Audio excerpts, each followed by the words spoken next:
নমস্কার, বাঙালি রান্নাঘরে আপনাদের সবাইকে আমন্ত্রণ। প্রীতিলতা হেমো ব্লগে আমি আজ আপনাদের সামনে নিয়ে এসেছি তেলকই রেসিপি। আশা করি আপনাদের ভালো লাগবে। আপনারা পুরো রেসিপি দেখার জন্য আমার পাশে থাকুন। আজকে রেসিপিটা তৈরি করে ফেলি। রান্না করার জন্য সব উপকরণ পরিমাণ মতো নিয়েছি। রান্না করার জন্য 4 পিস কই মাছ নিয়েছি। মাছগুলো পরিষ্কার জলে ভালোভাবে ধুয়ে নিয়েছি।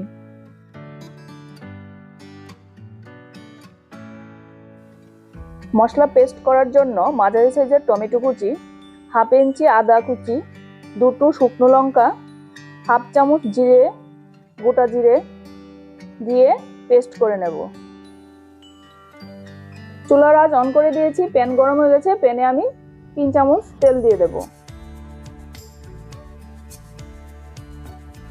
হাফ চামচ হলুদ গুঁড়ো,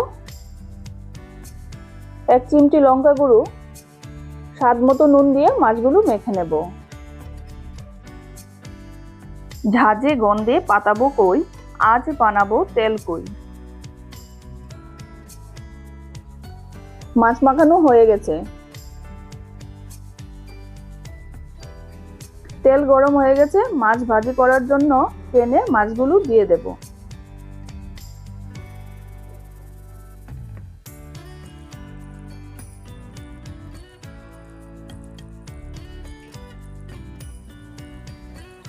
মাছ ভাজি হালকা হয়ে গেছে। এখন মাছগুলো এক পাশ উল্টে দেব। কই মাছ বেশি ভাজলে শক্ত হয়ে যায়, তাই আমি বেশি ভাজবো না।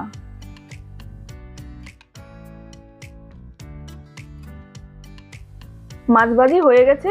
প্লেটে মাছগুলো উঠিয়ে নেব।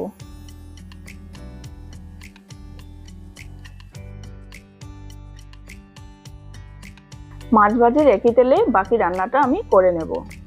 হাফ চামচ কালো জিরে, টমেটো, আদা, শুকনো লঙ্কা, জিরে করে রাখা 3 চামচ মশলাগুলো তেলে দিয়ে দেব।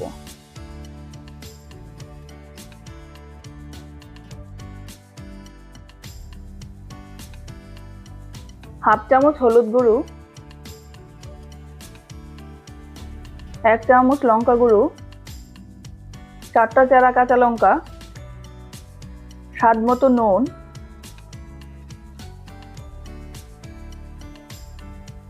তেলের মধ্যে মশলাগুলো কিছু সময় নাড়িয়ে নেব। মশলার গা থেকে তেল বেরিয়ে আসলে পরিমাণ মতো জল দিয়ে দেব। মশলার সাথে মিশিয়ে নেব।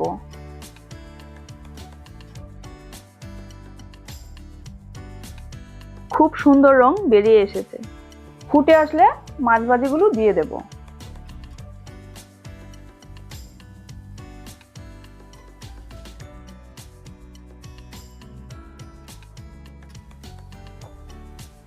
উপর থেকে 2 চামচ সরিষার তেল ছড়িয়ে দেব।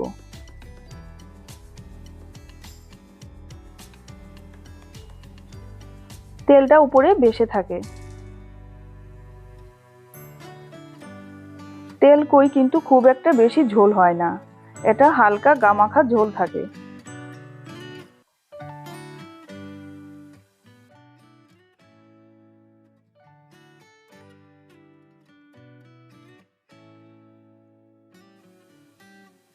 মশলার গা থেকে তেল বেরিয়ে আসলে নামিয়ে নেব।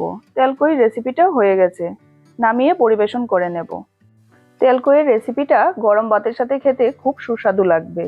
আপনারা আমার মতো করে রান্না করে খাবেন আর আমাকে কমেন্টস করে জানাবেন। যারা এখনো আমার চ্যানেলটাকে সাবস্ক্রাইব করেননি তারা আমাকে সাবস্ক্রাইব করে দেবেন। আমার রেসিপিটা ভালো লাগলে লাইক, শেয়ার, সাবস্ক্রাইব করতে ভুলবেন না, যাতে করে আমি আপনাদের কাছে নতুন নতুন রেসিপি নিয়ে আসতে পারি।